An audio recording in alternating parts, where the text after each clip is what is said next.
Bueno, muy buenos días a todos. La última hora de hoy, nueva operación de la UCO que dirige el Juzgado Central de Instrucción número 6, a raíz de una querella en la Fiscalía Anticorrupción, detenidos Leire Díez, Vicente Fernández y Anchón Alonso, delitos que se investigan: prevaricación, malversación, tráfico de influencias y organización criminal. Y la información que tenemos en estos momentos es que se han practicado 19 registros en varias provincias de España. Este es el minuto y resultado del sanchismo en esta mañana de 11 de diciembre. España está asistiendo al estallido del gobierno de Sánchez.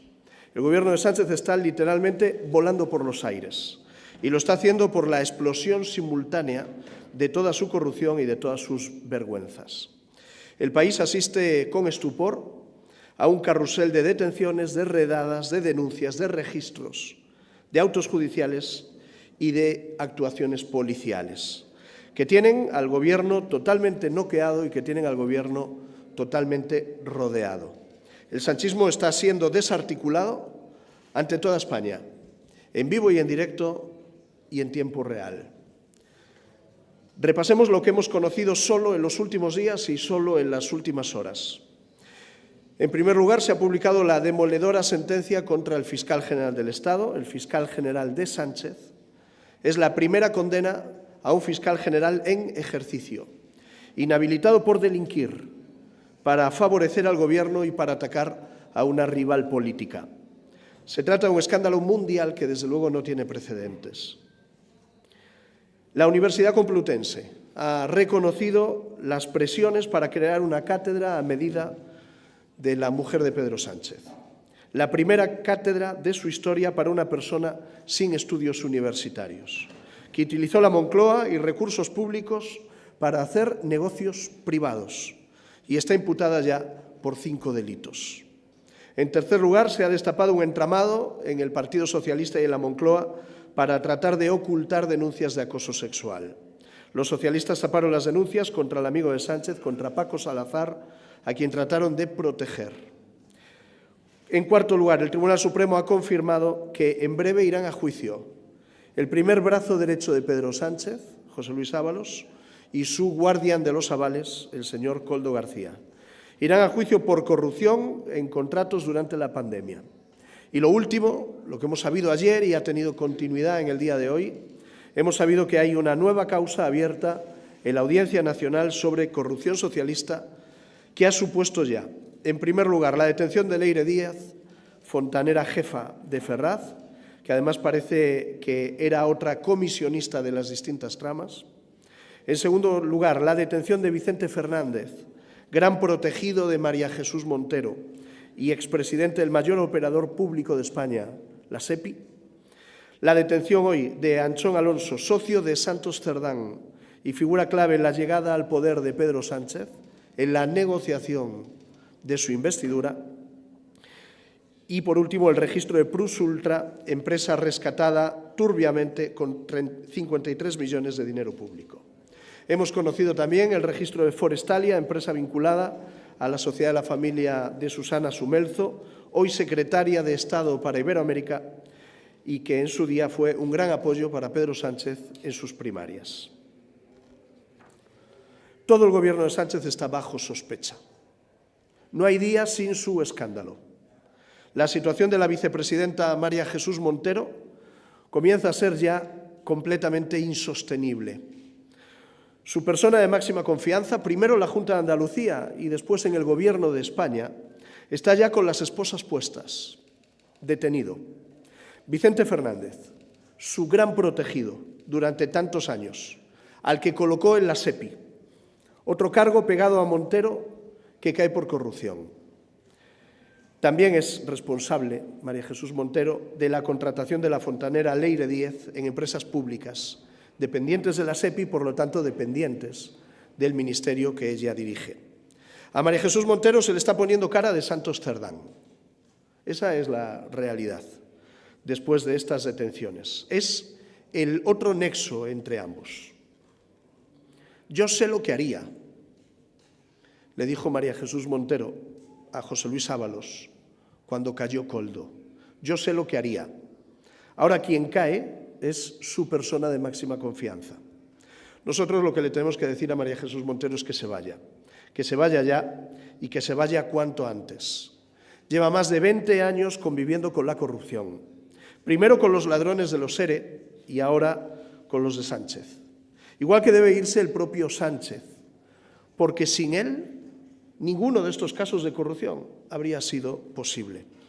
Debe irse porque él es el número uno, no lo dice el PP, lo dicen sus propios colaboradores. Porque son su gobierno y su partido los que se están cayendo a trozos, se están desmoronando.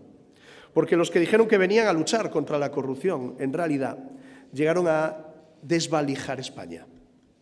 Desde el primer día y hasta el último rincón, para desvalijar las arcas públicas, para desvalijar la democracia y para desvalijar el principio de igualdad. Los grandes arquitectos de la llegada al poder de Pedro Sánchez ya han caído uno detrás de otro. José Luis Ábalos, Santos Cerdán y ahora Anchón Alonso. Este último es el que se ocupó de comprar los apoyos de Bildu y del PNV para la investidura de Pedro Sánchez. Todo en Sánchez está podrido, desde junio de 2018 hasta diciembre de 2025, desde Ferraz hasta la Moncloa. España no será arrastrada en el descenso de Pedro Sánchez y su gobierno y su partido a los infiernos. España merece librarse ya de este sinfín de escándalos, de esta podredumbre y de esta decadencia. Y España merece abrir un tiempo nuevo con elecciones generales que den lugar a un gobierno libre, a un gobierno limpio y a un gobierno decente. Y ese gobierno solo puede venir de la mano del Partido Popular y de Alberto Núñez Feijóo. Tenemos que decirle a Pedro Sánchez que no hay más salidas y no hay más escapatorias. Sánchez debe anunciar la disolución de las Cortes y dar la palabra a los españoles. Debe hacerlo por higiene democrática y porque España es lo que necesita y lo que se merece. Mire, yo creo que esta es una legislatura fallida. Fallida porque no hay gobierno, porque no hay mayoría parlamentaria que lo sustente y porque este es un gobierno que tiene 1000 sombras de corrupción que le persiguen. Sánchez debiera ser plenamente consciente de cuál es su situación política y asumir responsabilidades políticas. Serán los juzgados donde se depuren las responsabilidades penales, pero hay una responsabilidad política que debe dirimirse y debe hacerse ya. Esa responsabilidad política dirige a todas luces a Pedro Sánchez. Ninguno de los que hoy están siendo investigados podría haber delinquido, presuntamente delinquido, sin el nombramiento que Sánchez les hizo, sin ocupar el puesto en el que Sánchez puso a cada una de estas personas. Y por lo tanto hay una responsabilidad política clara que no puede eludir el presidente del Gobierno. Puede pedir el voto telemático para no estar hoy aquí en el Congreso y no pasar el bochorno de acudir a esta sesión de control sabiendo que su partido y su Gobierno están podridos y que la justicia y las fuerzas y cuerpos de seguridad del Estado les persiguen y les investigan. Pero de lo que no puede escapar es de sus propias responsabilidades, porque nada habría podido pasar sin él, porque el número 2 era de un número 1, que como mínimo lo sabía todo. Y por lo tanto nosotros a Pedro Sánchez lo que le exigimos son responsabilidades políticas. Este es un gobierno que llega al último pleno del año, al último pleno de este periodo de sesiones, sin ser capaz de haber no aprobado, ni siquiera presentado los presupuestos generales del Estado para el año 2026. Ni siquiera han sido capaces de presentar los del 2025 y ni siquiera han sido capaces de presentar, no digo aprobar, ni siquiera presentar los del 2024. España tiene un gobierno paralizado y un presidente del gobierno que está en huida permanente. Le pedimos que detenga esa huida y que asuma sus propias responsabilidades. Sí, yo creo que ayer el señor Félix Bolaños lo que trataba es de dibujar una situación de normalidad política, cuando nada hay normal en la política española en estos momentos y el único y principal responsable es el Partido Socialista, ¿no? Y por lo tanto el señor Bolaños conoce como yo que para iniciar ese proceso no se trata de que PP y PSOE inicien unas negociaciones y unas conversaciones. Se trata de que el Senado inicie el trámite pidiéndole nombres a las distintas comunidades autónomas para cubrir esas plazas vacantes. La iniciativa no le corresponde al Partido Socialista y al Partido Popular, ni a la negociación entre partidos, le corresponde a un Senado que debe dirigirse a los presidentes de las distintas cámaras autonómicas para solicitar la designación de candidatos a esas plazas vacantes. Creo que lo de ayer del señor Bolaños era una cortina de humo para fingir normalidad frente a un gobierno que se cae a pedazos y frente a un gobierno que está hundido, tocado y hundido por la corrupción que les corroe. Y, por lo tanto, creo que esa es la situación en la que estamos y, desde luego, este es un gobierno con el que el Partido Popular difícilmente puede negociar absolutamente nada. Este es un gobierno que lo que tiene que devolverle es la palabra a los españoles para que los españoles, libre y democráticamente y en las urnas, decidan el futuro de este país. Creo que estamos en una situación de colapso político absoluto y que el presidente del Gobierno debe asumir de una vez por todas cuál es su situación.